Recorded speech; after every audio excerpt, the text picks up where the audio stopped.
Welcome to the Bible in the News.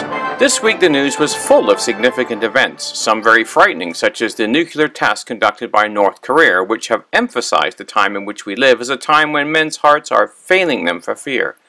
But we want to focus this week on the G20 summit and the relationship between Britain, the United States, and Russia. The realignment of the Young Lions was seen with the meeting of British Prime Minister Theresa May with US President Barack Obama at the G20 summit in China this past week. Following this, a press conference was held where Obama commented on his meeting with Theresa May. It was a wide-ranging conversation, but it began with the basic premise that even as the UK pursues an orderly exit from the EU, together we reaffirm the very special relationship between the United States and the United Kingdom. It will not simply endure, but it will continue to grow stronger with time. The vibrant economic partnership between our countries will continue. As the UK gains further clarity on its new relationship with the EU, our two countries will be discussing ways in which we continue to sustain and strengthen our trade and investment ties. Here at the G20, we will continue to pursue an agenda of inclusive and sustainable growth.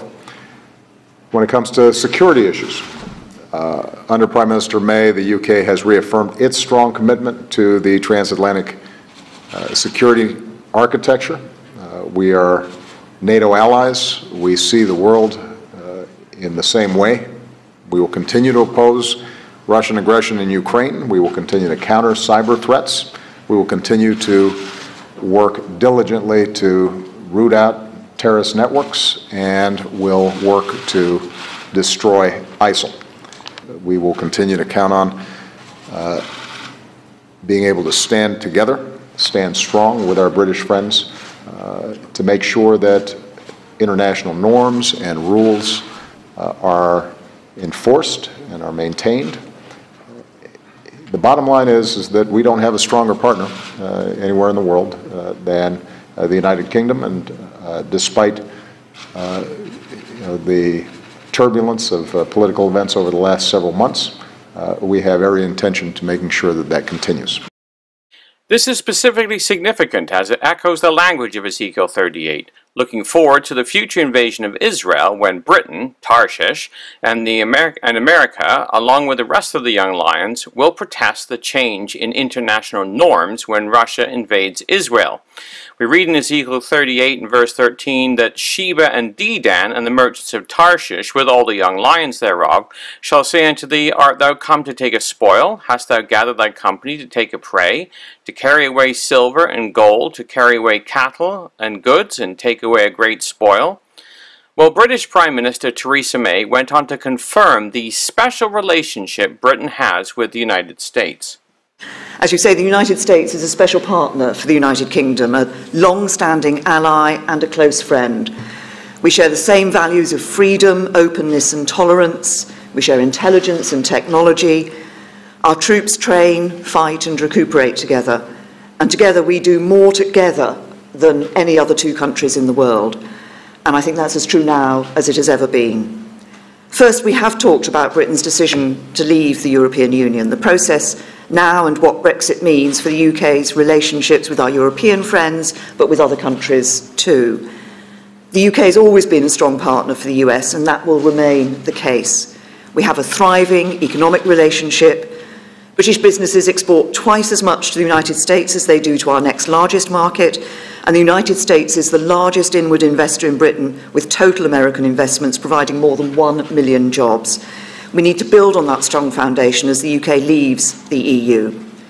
We're both strong supporters of free trade, and today we've discussed how to take forward consultations to ensure that the UK and US have the strongest possible trading relationship. And this reinforces my belief that as we forge a new global role for the UK, we can and will seize the opportunities that Brexit presents and make a success of it. May went on to discuss the joint efforts of the US and the UK in creating stability in the Middle East and the alliance's relationship with Russia. In the question session that followed, reporters asked the Prime Minister if Brexit really meant Brexit, and about the relationship with the US, and May's response was clear. And on the question you asked me about Brexit, yes, Brexit does indeed mean Brexit. On the 23rd of June, the people in the UK voted for the UK to leave the European Union. The government respects that decision. We respect the wishes of the people, and we will put that into practice. So there'll be no second referendum, no attempt to turn the clock back, no attempt to try and get out of this. The UK will be leaving the European Union. On the first point that you raised, Jason, I mean, we've had discussions about the importance of the trading relationship between the United Kingdom and the United States. As you know, I've been very clear that following Brexit, we will be looking to establish new trading relationships around the globe. I think there are real opportunities for the United Kingdom. We will be going out and seizing those opportunities. But we have a very strong, as I indicated in my own statement with some of the figures that I gave, we have a very strong trading relationship with the United States, and we will be looking to ensure that we can maintain that strongest possible relationship into the future. Well, the development of the relationship between the UK and the US was also highlighted this week by this US Secretary of Defense, Ashton Carter, in a speech he gave at the Blavatnik School of Government in Oxford, where he stated, and so I'd like to speak with you about the steps that our alliance, our special relationship, is taking to continue to stand up for the principles and values that have for decades made us all of us safer, freer, more prosperous. During the Cold War, we stood together to confront a global adversary intent on autocracy and dominion. And after we succeeded, we helped bring East and West together again. We stood together to help make and keep the peace in the Balkans. We stood and responded together in the face of terror 15 years ago after 9/11, 11 years ago after the 7/7 bombings, fighting side by side during the wars in Afghanistan and Iraq, and we've continued to do so. And because of all we've done together, our people, our two nations, and people around the world have benefited over these past 75 years.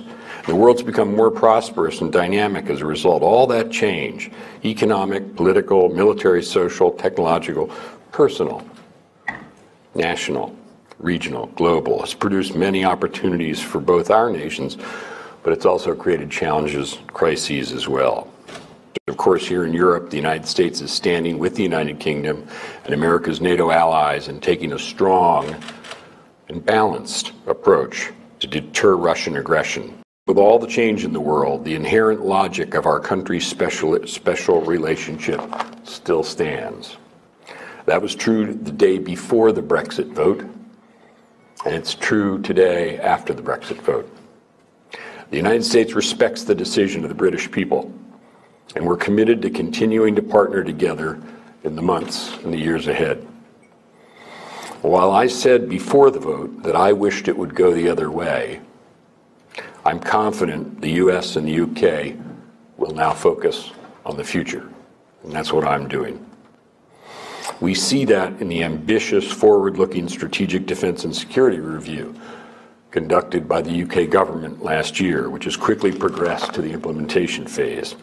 We see it in the coming modernization of the United Kingdom's continuous at-sea deterrent, in maritime patrol aircraft, attack helicopters, which make clear the British military will continue to be among the most capable in the world. Well, it is interesting that Mr. Carter reaffirmed Britain and America's effort to work together. He highlighted Britain's role as an at-sea deterrent and naval power. This speaks to the picture the scriptures paint of Britain and the United States, the merchants of Tarshish of Ezekiel 38, being the maritime power described in Ezekiel 27 verses 25 and Isaiah 60 verse 9, which reads, "Surely the isle shall wait for me, the ships of Tarshish first, to bring thy sons from far, their silver, their gold with them, unto the name of the Lord thy God, and to the Holy One of Israel, because he hath glorified thee." Well, Bible prophecy students have been reading Ezekiel, Daniel, Joel, Zechariah, and other prophecies and concluded that Russia's aggressive rise is inevitable. The news this week has captured the growing concern from U.S. officials in respect to Russia's growing aggression. In the same speech, U.S. Secretary of Defense Ashton Carter went on to highlight the threat Russia poses to the world today. States like Russia, that are trying to play by their own rules, undercutting the principles that have benefited their own country and the rest of the world. None of these actors can overturn the international order completely, but they're intent on undermining its cohesion, questioning its effectiveness, assailing its legitimacy.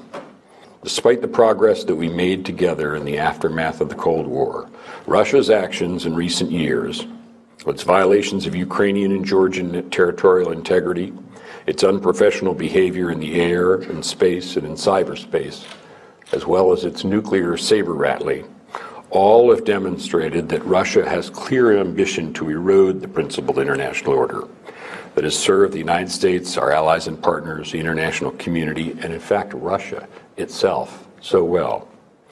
As it does so, Russia appears driven by a misguided ambition and misplaced fear. Russia wants to be considered, and very understandably, as the important world power it is, one of historic importance. Unfortunately, its tendency is to pursue that goal by undercutting the work and contributions of others, rather than by creating or making positive contributions on its own. Sows instability rather than cultivating stability, lashes out, alleging that it fears for its own viability and future, even though no nation, not the United States, not the United Kingdom, seeks to defeat it or constrain its potential. Just the opposite. We've all expressed an interest in being able to work more closely with Russia. This view of Russia aligns with the picture painted in Ezekiel 38, where it describes an aggressive power intent on aggressive expansion into the Middle East. We read, "Thus saith the Lord God, it shall come to pass that at the same time things shall come into thy mind, and thou shalt think an evil thought. And thou shalt say, I will go up to the land of unwalled villages. I will go to them that are rest, to them that dwell safely, all of them dwelling without walls, and having neither bars nor gates, to take a spoil, to take a prey, to turn thine hand upon the desolate places that are now inhabited, and upon the people that are gathered out of the nations, which have gotten cattle and goods, and dwell in the midst of the land." Verses 10 to 12. Well, Carter went on to describe how America and its allies are tooling up to face Russia down, even though they don't really want to. In response to this behavior, the United States is taking a strong and balanced approach to address Russia's actions and deter Russian aggression against our allies. We're strengthening our capabilities, our posture, our investments, our plans, and our allies and partners, all the while keeping the door open to working with Russia wherever and whenever our interests align. And let me be clear, the United States does not seek a cold, let alone a hot war with Russia. We don't seek an enemy in Russia. But also make no mistake, we will defend our allies, the principled international order, and the positive future it affords us. We will counter attempts to undermine our collective security, and will not ignore attempts to interfere with our democratic processes. This also speaks clear to the words of Joel, where the nations coming off a time of peace tool up for war once again. We read in chapter 3, verses 9 to 10, "Proclaim ye this among the Gentiles, prepare war, wake up the mighty men, let all the men of war draw near, let them come up, beat your plowshares into swords, and your pruning hooks into spears. Let the weak say, I am strong." Verses 9 to 10 of Joel. It is also fascinating that he spoke about a change in policy for the past 20 years in trying to deter Russia. Now, we haven't had to prioritize deterrence on the transatlantic community's eastern flank for over 25 years. Unfortunately, now we do. Carter went on to describe how the U.S. has tripled its budget for containing Russia in Europe. NATO has also rewritten its policy book for dealing with Russia. Carter finished his speech by stating, "You see, for decades, the United States and the United Kingdom and millions of American and British service members have helped provide the security and uphold the values that have allowed millions upon millions of people around the world to be safe, to raise their children, to dream their dreams, to live lives that are full, and to contribute to the civilization you see all around you here in this city. At a time of change and at a time of challenges to what our two nations have built and defended, we have to continue to do so together. And as we do, we must not be afraid of change or intimidated at the challenge or doubtful of our capacity to meet it. So as we continue to watch the realignment of the nations following the Brexit vote, we can see the hand of the angels moving the nations into the role predicted in the scriptures. We can have confidence that what our God has promised, He will perform. For the Bible in the News, this has been Jonathan Bowen joining you.